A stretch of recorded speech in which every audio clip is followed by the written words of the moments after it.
श्रद्धा और विश्वास। एक सेठ बड़ा धार्मिक था, संपन्न भी था। एक बार उसने अपने घर पर पूजा पाठ रखी और पूरे शहर को न्योता दिया।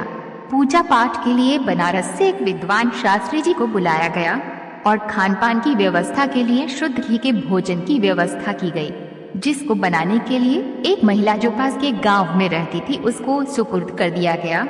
शास्त्री जी कथा आरंभ करते हैं, गायत्री मंत्र का जाप करते हैं और उसकी महिमा बताते हैं। फिर हवन पाठ इत्यादि होता है। लोग गाने लगे और अंत में सब भोजन का आनंद लेते हुए घर वापस जाते। यह सिलसिला रोज चलता है। प्रसाद बनाने वाली महिला बड़ी कुशल थी। वह अपना काम करके बीच बीच में कथा आदि सुन लिया करती थी। रोज की तरह एक दिन शास्त्री जी ने गायत्री मंत्र का जाप किया और उसकी महिमा का बखान करते हुए बोले कि इस महामंत्र को पूरे मन से एकाग्रचित होकर किया जाए तो इस भवसागर से पार जाया जा सकता है। इंसान जन्म मरण के झंझटों से मुक्त हो सकता है। खैर करते करते कथा का अंतिम दिन आ गया। वह महिला उस दिन समय से पहले आ गई और शास्त्री जी के पास पहुंची और उन्हें प्रणाम किया और बोली, शास्त्री जी आपसे एक निवेदन है। शास्त्री जी उसे पहचानते थे। उन्होंने उसे चौक में खाना बनाते हुए देखा था। वह बोले, कहो क्या कहना चाहती हो।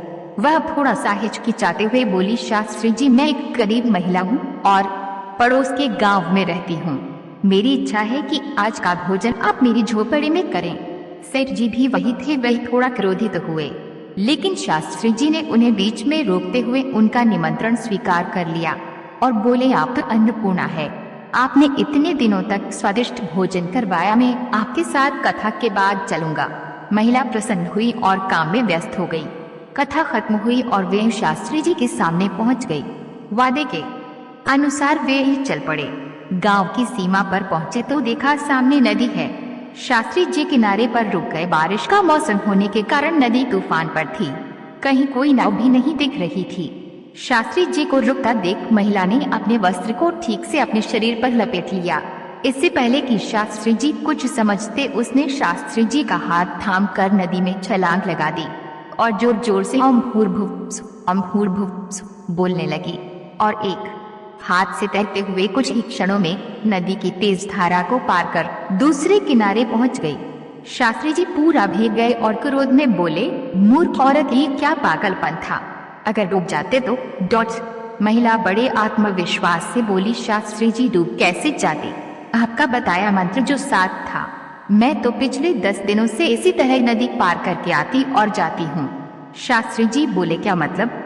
महिला बोली कि आप ही ने तो कहा था कि इस मंत्र से भवसागर पार किया जा सकता है, लेकिन इसके कठिन शब्द मुझे याद नहीं हुए। बस मुझे ओम भूर्भुवः याद रह गया, तो मैंने सोचा भवसागर तो निश्चय ही बहुत विशाल होगा जिसे इस मंत्र से पार किया जा सकता है।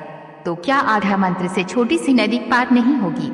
और मैंने पूरी एकाग्रता से इसका जाप करते हुए नदी सही सलामत पार कर लिया। बस फिर क्या था, मैंने रोज के 20 पैसे इसी तरह बचाए और आपके लिए आज अपने घर की रसोई तैयार की। शास्त्री जी का क्रोध और झुंझलाहट अब तक समाप्त हो चुका था। उसकी बात सुनकर उनकी आंखों में आंसू आ गए। वह बोले, माँ मैंने अनगिनत बार इस मंत्र का जाप किया, पाठ किया और इसकी महिमा बतलाई, पर तेरे विश्वास के आगे सब व्यर्थ रहा। इस मंत्र का जाप जितनी श्रद्धा से तुमने किया उसके आगे मैं नतमस्तक हूँ।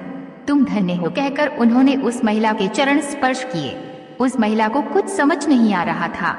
वह खड़ी की खड़ी रह गई। शास्त्री जी भाव विभोर होते आगे बढ़ गए। पीछे मुड़कर बोले, चलो भोजन नहीं कराओगी, बहुत भूख लगी है। दोस्तों आपको ये कहानी कैसी लगी हमें कमेंट बॉक्स में जरूर